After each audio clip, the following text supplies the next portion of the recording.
cabut kan gitu, shoot begitu gitu. Agar dapat duit, yang dipagerin juga dapat duit. Ya, Angkatan Laut, TNI khususnya, ya kita akan tampil ke depan. Jadi jelaskan kemarin itu di luar dari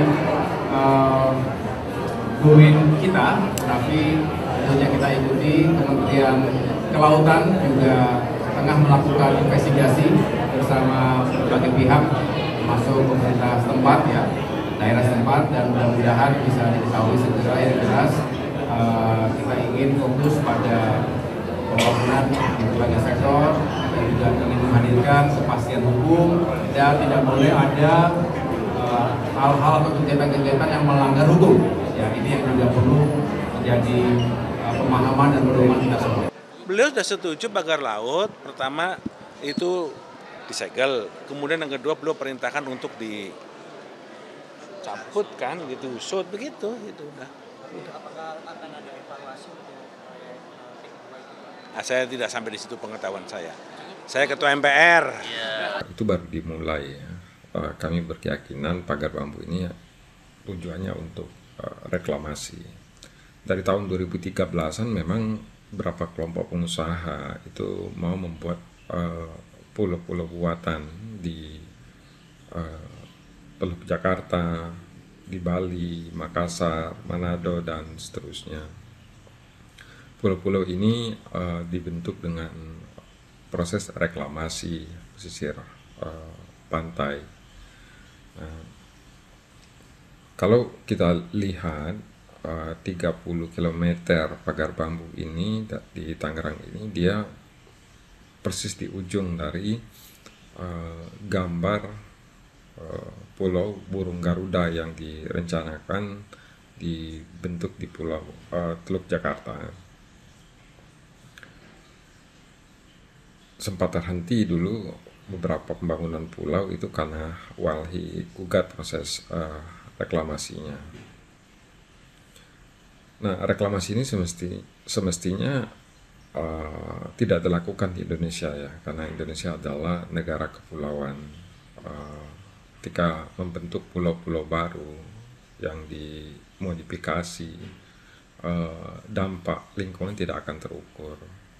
Biasanya dampaknya itu bukan hanya di wilayah yang akan direklamasi, tapi wilayah lain ketika terjadi pengalihan atau perpindahan arus itu akan sangat besar proses abrasi, kerusakan terumbu karangnya. Yang berikutnya daerah asal dari pasir yang dikeruk. Nah, pagar bambu di Tangerang ini kami sangat berkeyakinan ini untuk reklamasi. Jadi laut ini akan dipagar. Dulu dia menjadi bagian dari Giant Sea Wall ya. Di dalam Giant Sea Wall ini akan diuruk membentuk pola tertentu,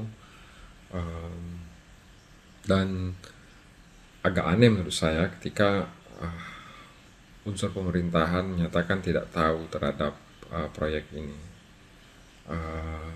Justru kalau ada bagian dari pemerintahan yang menyatakan tidak tahu terhadap ini dan dia berwenang terhadap proyek ini, saya justru curiga mereka menjadi bagian dari proyek ini kalau mereka tidak mengambil tindakan terhadap apa yang sudah terpublikasi di publik saat ini. Dampak lain yang pasti akan muncul dan nyata itu terhadap masyarakat dan nelayan. Seperti Teluk Jakarta, dulu nelayan tidak bisa melaut lagi. Dan di Tangerang ini sepanjang 30 km itu ada 16-an desa dan hampir 4.000-an nelayan. Nah, ketika ini diuruk nanti ditutup, 4.000 nelayan ini bagaimana nasib kehidupan mereka? Yang berikutnya yang saya mau ingatkan juga ke pemerintah ya, masih jutaan rakyat Indonesia ini sehari-hari anak-anaknya sekolah itu menapaki jalan berlumpur di kampung-kampungnya yang belum tersentuh pembangunan. Jika ada yang sakit, mereka memandunya untuk ke rumah sakit itu butuh waktu berhari-hari perjalanan. Nah, banyak sekali kita melihat iklan-iklan pengembang properti yang menyatakan properti yang dijual jaraknya cuma berapa menit dari tol. Nah, kita melihat bahwasanya nggak sedikit proyek-proyek pemerintah itu yang skala besar diarahkan untuk memfasilitasi rencana-rencana pengembangan proyek para pebisnis properti. Kebijakan uang negara digunakan untuk memfasilitasi usaha orang-orang yang sudah sangat kaya. Nah, ini mengganggu dalam kacamata keadilan sosial buat seluruh rakyat Indonesia. Proyek di Tangerang ini, pemakaran laut ini, menurut saya nggak mungkin pemerintah itu tidak tahu. Karena Jokowi sendiri sudah masukkan dia ke proyek strategis nasional. Kalau pemerintah sampai tidak tahu proyek ini, saya khawatir besok-besok itu istana yang dipagar sama orang. Kalau pemerintah mau menghentikan ini 1 kali 24 jam, menurut saya itu bisa ketemu orangnya. Tinggal dipanggil pejabat-pejabat yang berwenang terhadap pesisir dan laut, pejabat-pejabat hukum, 1 kali 24 jam bisa ketemu orangnya. Dan menurut saya pemerintah harus mengambil tindakan hukum terhadap ini. Kenapa? Karena ini terlihat jelas di mata kita secara publik. Indonesia ini ada bangsanya, ada rakyatnya, tetapi seperti tidak bertuan.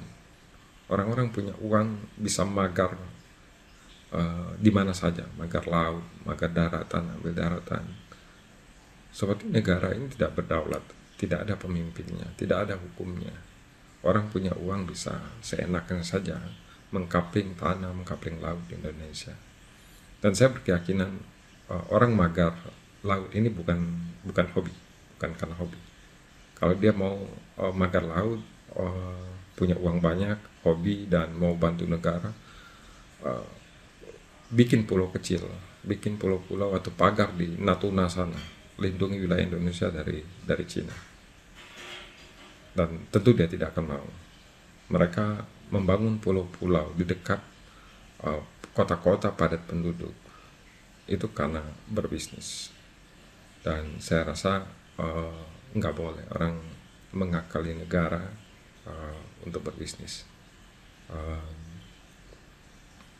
Sudah cukup banyak negara ini menanggung beban ekologi dari kelompok bisnis. Secara ekologi kita sudah bangkrut.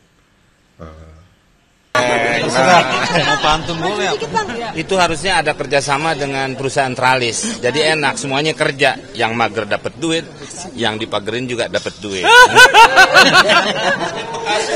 Pihak kurator maupun perbankan untuk melakukan pembicaraan. Ya. Strategi dari pemerintah untuk melindungi pekerjanya ada nggak? Ya, tentunya kalau going concern itu pekerjanya akan terlindungi. Ya, terima kasih. Bekasi itu apakah bagian dari Giant Sea Wall juga Pak Menko? Bukan. Jadi bukan bagian dari Bukan. pemerintah Giant Sea Wall itu? Bukan. Beda. Kalau untuk proyek Giant Sea Wall sendiri, progresnya sudah sejauh mana Pak? Investor Giant mana Sea ya? Wall kita sedang mempersiapkan konsepnya. Nanti tentu akan dilaporkan Pak Presiden. Dan program itu rencananya public-private partnership. Untuk investornya domestik atau Kita akan sosialisasi nanti, baik di dalam maupun di luar negeri. itu yang bagian mana Pak? Kan banyak itu Giant Sea Wall. Ya, nanti akan ada fase-fasenya. Jadi belum ada informasi bisa dibilang kayak gitu. Belum. Masih dalam proses pembahasan studi. Kita mulai. Sudah siap? Baik, terima kasih. Assalamualaikum warahmatullahi wabarakatuh. Selamat sore rekan-rekan media yang saya cintai dan saya banggakan. Pak Kadis Provinsi, Pak ya, Provinsi Jawa Barat, beliau juga hadir di tengah-tengah kita untuk menjelaskan bahwa saat ini yang juga hampir viral di sosmed terkait dengan adanya jembatan ataupun pagar-pagar ini.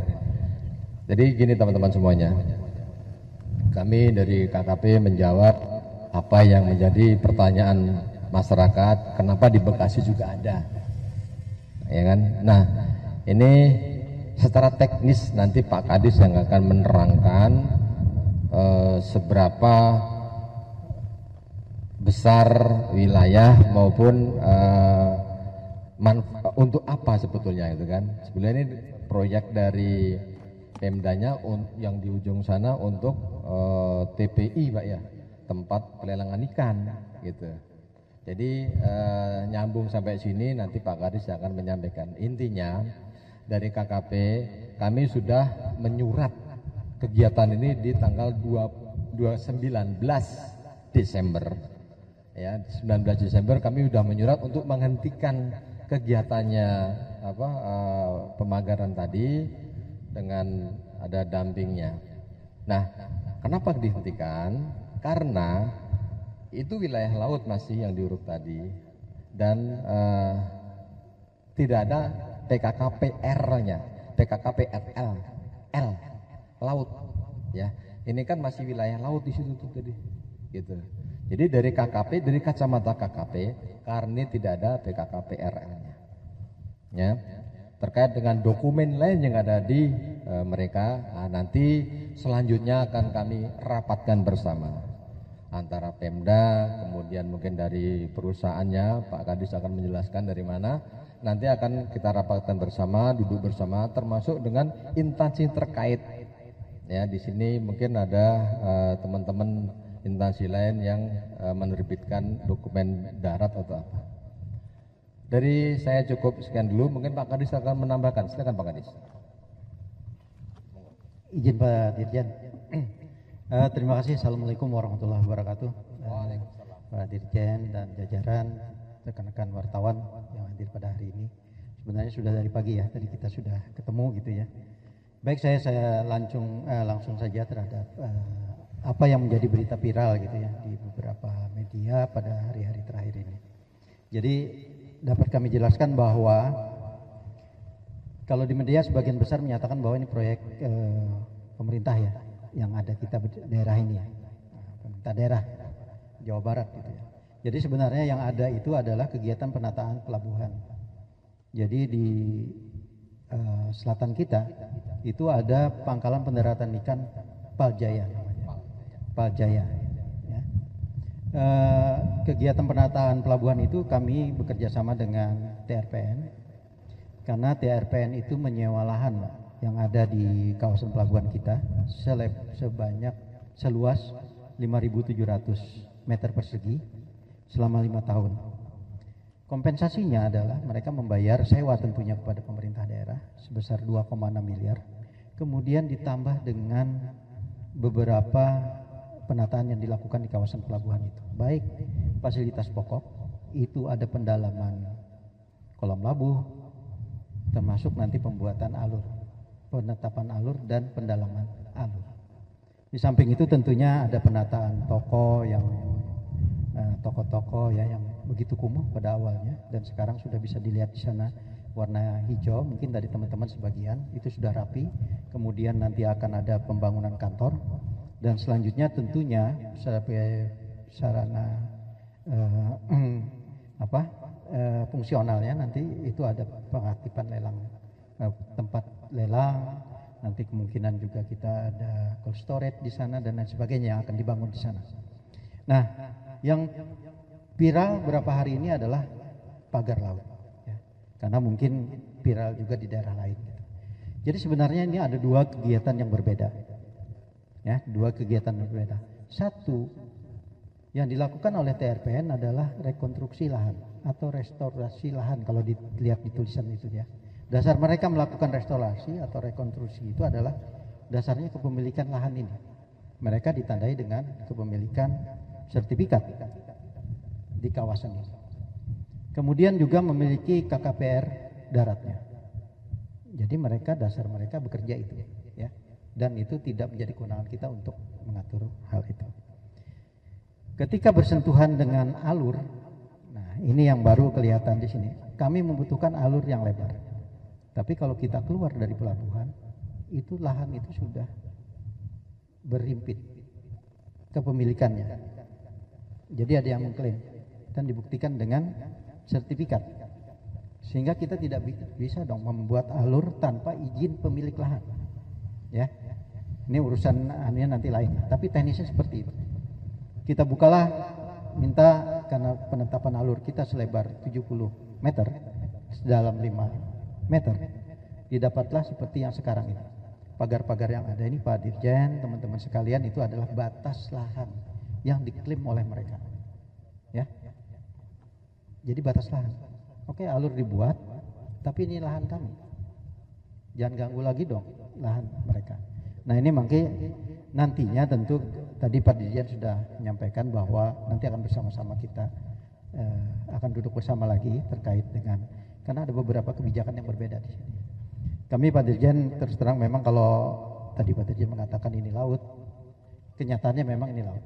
Ya, dan Pak Dirjen sudah melayangkan surat juga kepada TRPN-nya, kepada TRPN surat itu. Ya, jadi itu yang pada bulan Desember kemarin dan diminta untuk menghentikan kegiatan. Jadi yang dihentikan itu adalah kegiatan ini, ya, restorasi atau rekonstruksi lahan ini, itu yang dihentikan karena tidak memiliki KKPR lautnya, ya. Nah ini kewenangannya memang ada di KKP. Namun juga informasi terakhir kami dapatkan bahwa pihak TRPN sudah melayangkan juga surat untuk meminta izin KKPRL itu sesuai dengan peruntukan lahan ini. Nanti bisa dilihat Pak Dirjen seperti apa, apakah masih ada yang berhimpitan dengan zona-zona lainnya. Ini mangga nanti Pak Dirjen bisa menyikapi, termasuk kami juga. Karena mungkin nanti akhirnya bersama-sama juga Pak DKP dengan KKP untuk menetapkan bahwa zona ini memang ternyata bisa dimanfaatkan untuk kepentingan tentunya sesuai dengan zonanya. Tapi yang jelas di sini ada zona kita, zona pelabuhan ini. Alur laut itu ada zona pelabuhan, ada WK OPP kita. Jadi wilayah kerja operasional pelabuhan perikanan itu ada. Jadi sekali lagi saya fasilitas pokok itu terdiri dari kolam labuh, dermaga, dan juga alur. Kalau nggak ada alur percuma, ya. Jadi itu kalau ditutup orang lahan kita ini karena ada klaim pemilikan itu, kita nggak bisa keluar, ya. Jadi ini yang kita upayakan alur ini. Tapi itu tadi kalau memang masih ada hal-hal yang terkait dengan aturan-aturan atau regulasi di pusat, ini tentunya juga kita akan, terutama DKP ya. Saya sudah meminta memang untuk menghentikan sementara untuk alurnya. Tapi untuk TRPN tentunya ini hal yang berbeda Pak. Ya. Tapi mereka kelihatannya juga tidak operasi lagi hari ini. Ya, terima kasih, saya rasa itu saja Pak Dirjen. Kalau tanya Pak Kadis silakan. Mangga. Ya.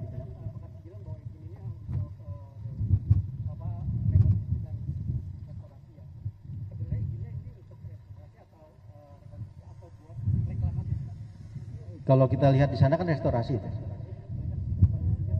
Saya tidak punya kewenangan untuk itu, dan di pagar itu kan kelihatan ya dasar hukum mereka, kepemilikan lahan mereka, izinnya mereka peroleh, ya. Nah, saya tidak punya kewenangan untuk menghentikan itu. Tapi saya minta bukalah untuk alur saya gitu. Ya. Tapi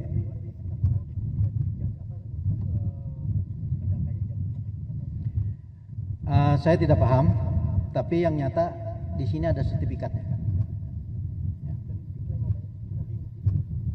Perusahaan. Ada lagi Pak Kadis? Mana?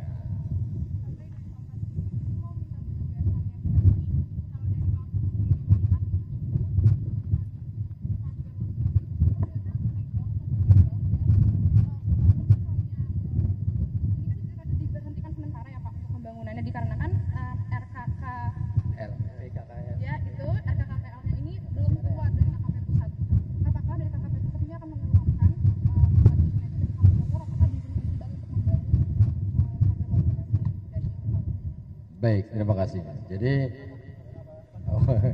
baik, terima kasih. Jadi gini Mbak, dari KKP itu ada tim teknisnya, Dirjen PRL. Nanti yang yang beliau itu ada tim teknis untuk mensurvei ya kan apakah ini layak atau tidaknya diberikan itu gitu. Nah dari kami ini hanya ketika ada pelanggaran kami turun. Ya kan dulu kami sudah turun ke sini tanggal 19 Desember sudah kami peringatkan berhenti ya kan urus dulu PKKPRL-nya gitu kan karena itu menjadi concern kami. Ternyata kemarin siang anggota kami ke sini itu eskavator masih kerja, masih aktivitas gitu loh. Makanya saya putuskan ya sudah saya segel. Ya seharusnya ketika sudah ada surat penghentian sementara dulu itu jangan ada pergerakan dulu, ya kan? Akan dikaji dulu dari Kementerian KKP khususnya Direktorat Jenderal PRL. Apakah itu layak atau tidaknya gitu. Karena kalau kita lihat tadi ini kan laut Mbak. Ya kan, laut itu semestinya izinnya tuh PKKPRL-nya tuh di HKP, kan itu ya. Jadi pengelolaan ruang lautnya, gitu ya, bukan apa-apa. Karena kalau nanti itu jadi rancu, kita meluruskan, gitu. Jadi supaya tidak ada simpang siur nih di masyarakat nih. Kok di Bekasi juga ada pagar, gitu kan? Nah ini Pak Kadis, beliau yang tadi sudah menjelaskan secara teknis bahwa ini proyek ini yang terutama yang di TPI sana untuk mendukung kegiatan nelayan. Ya, dibangunlah di situ ada TPI, ada toko-tokonya, terus kemudian ada sarana-sarana untuk kebutuhan nelayan. Kemudian Pak Kadis juga minta alur untuk lintasnya kapal-kapal nelayan tersebut. Gitu. Nah, yang menjadi konsentrasi kami ini kan terkait dengan izin PKKR-nya, ya supaya itu ditaati, gitu. Demikian. Itu nanti yang akan melakukan evaluasi dari tim teknis Direktorat Jenderal PRL. Ya, yang jelas bukan di wilayah kami. Bukan. Kalau saya ini Direktorat Jenderal Pengawasan Sumber Daya Kelautan dan Perikanan. Ya, kalau yang sana teknisnya itu.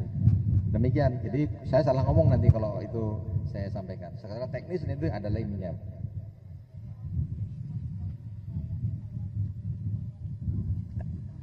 Nah, itu dia. Itu nanti yang menyatakan dari sana. Ya kan, dari sana nanti akan dikaji oleh teman-teman dari PRL. Gitu. Mereka yang lebih paham lagi secara teknis. Gitu ya. Nanti saya tahu tapi saya menjawab salah dong. Itu bukan kewenangan kami. Kewenangan Direktorat Jenderal Teknis dalam hal ini.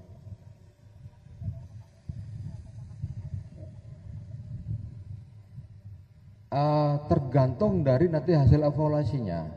Tergantung karena itu tingkat kondisi lahan, kondisi perairan itu kan menjadi pertimbangan mereka. Gitu ya. Jadi mereka nanti yang menentukan.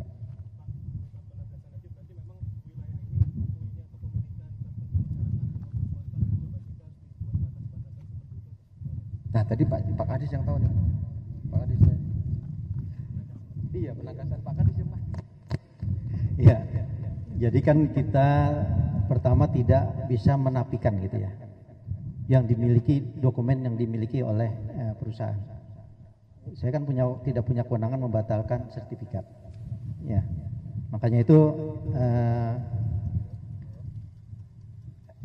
yang jadi persoalan kan tadi oleh Pak Dirjen, ini punya KKPRL tidak. Nah, jadi memang harus diurus adalah KKPRL-nya. Jadi kalau keberadaan ini nanti persoalannya urusannya beda lagi gitu ya. Pimpinan nanti. Ya.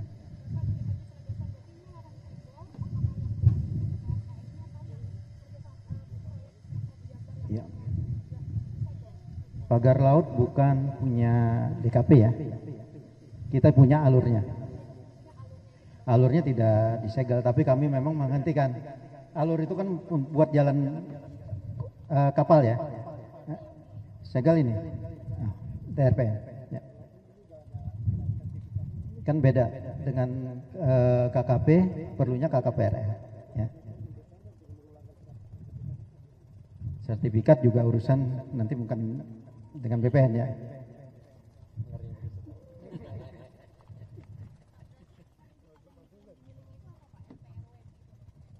Sertifikat hak milik. Saya. Mereka bayar pajak, yang saya tahu. Kepemilikannya juga berdasarkan ada perolehan lah ya. Bukan. Di sini sekitar itu yang disewa aja. Itu di lahan kita 5.700. Kalau ini mah kepemilikannya lebih dari 100 hektar.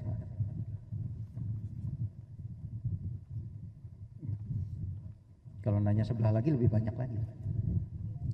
Ya. Bukan, itu yang membatasi antara alur laut dengan kepemilikan lahan ini. Ya. Tapi kita minta bukakan alur laut itu supaya lebarnya 70 meter. Itu sebenarnya di atas alur laut itu ada sertifikat kepemilikan lahan juga. Ada mengklaim. Makanya kami buka karena kepemilikannya sama. Tolonglah kami kasih jalan gitu istilahnya. Kulon lah yang punya. Gitu. Walaupun masalah ininya yang lain-lain kita tidak paham. Ya. ATR BPN. Ya, iya itu punya swasta. Jadi kalau ada berita ini punya Pemda bukan, ya bukan. Udah. Teman-teman media yang saya hormati, jadi tadi Pak Kadis, kawan saya sudah menyampaikan secara teknisnya, bahkan kepemilikannya, beliau yang tahu menyampaikan. Kami dari KKP, khususnya Direktorat Jenderal Pengawasan Sumber Daya Kelautan Perikanan, kita hanya melihat bahwa karena ini tidak ada PKKPRL, maka kami hadir untuk melakukan penertiban berupa penyegelan, gitu ya. Jadi secara teknis Pak Kadis sudah luar biasa menyampaikan, bahkan tadi Mbak itu berhasil memancing, kalau saya tidak terpancing saya. Jadi teman-teman semua dibuat berita narasi yang seimbang dan tidak meresahkan, ya kan? Itu persennya. Terima kasih. Apalagi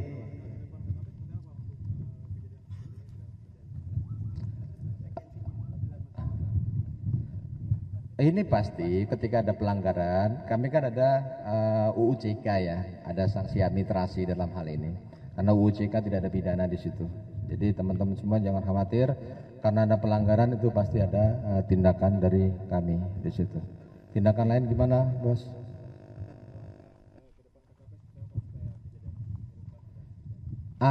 Kami pasti nanti menyampaikan ke teman-teman semua aparat kita di daerah-daerah.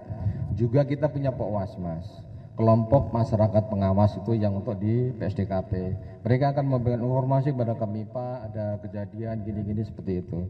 Bahkan teman-teman di PRL pun punya juga namanya kelompok Mitra Bahari, itu yang di pantai-pantai, bisa dimanfaatkan juga. Jadi informasi akan lebih cepat kami terima. Terus terang kalau dari segi ini kan jauh dari tengah laut ya, kapal patroli kita di tengah gitu kan. Tapi di sini kami punya masyarakat, kelompok masyarakat pengawas itu yang berikan mata dan telinga pada kami.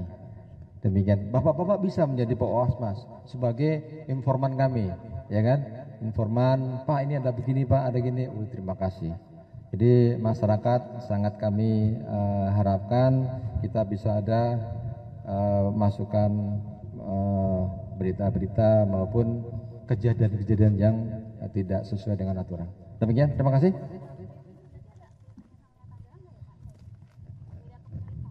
Tidak ada, Ibu. Ya, cukup ya. Lebih mudah kita melaksanakan kalau tidak ada yang mengakui daripada yang ada yang mengakui. Kita perlu koordinasi lebih lanjut. Demikian, Mas. Terkait mekanismenya nanti akan seperti apa? Karena ini 30 km, akankah satu hari langsung dibongkar atau seperti apa? Ya, sepertinya tidak mungkin. Kalau 30 km itu akan kita laksanakan dalam satu hari. Ya, kita akan atur mekanismenya. Minimal target saya hari ini 2 km. Seperti yang saya sampaikan tadi, kesulitan kita lebih mudah menanam daripada mencabut. Ya, apalagi kalau yang sudah ditanam ini sudah jangka waktu sampai berbulan-bulan, itu akan lebih menyulitkan kita untuk pencabutan. Tapi target kita hari ini minimal 2 kilo bisa kita cabut. Demikian. Masyarakat dan nelayan dan stakeholder mana saja yang mengikuti kegiatan hari ini? Untuk hari ini, ya sementara hanya dari Angkatan Laut saja, kita sudah berkoordinasi dengan stakeholder yang lain, tapi mungkin karena ada kesibukan nanti akan kita koordinasikan lebih lanjut. Harapan saya mungkin hari kedua, hari ketiga, ya stakeholder yang lain atau instansi yang lain nanti akan bisa bergabung dengan kita. Kemudian khusus untuk di wilayah Lantamal 3 sendiri, ya kami sudah perintahkan dan Lanal Banten, dan mereka sudah rapat kemarin begitu menindaklanjuti perintah dari saya.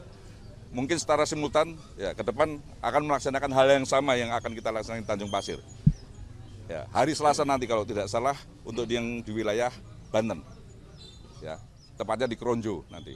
Pak Ari, tadi Anda sampaikan bahwa ini perintah dari Presiden RI di bawah staf Kasal ya Pak ya? Betul. Secara spesifik perintahnya seperti apa Pak dari Presiden? Perintah secara langsung Presiden melalui Bapak Kepala Staf Angkatan Laut, ya, yang utama yang saya tangkap buka akses terutamanya untuk nelayan keluar masuk untuk beraktivitas. Demikian.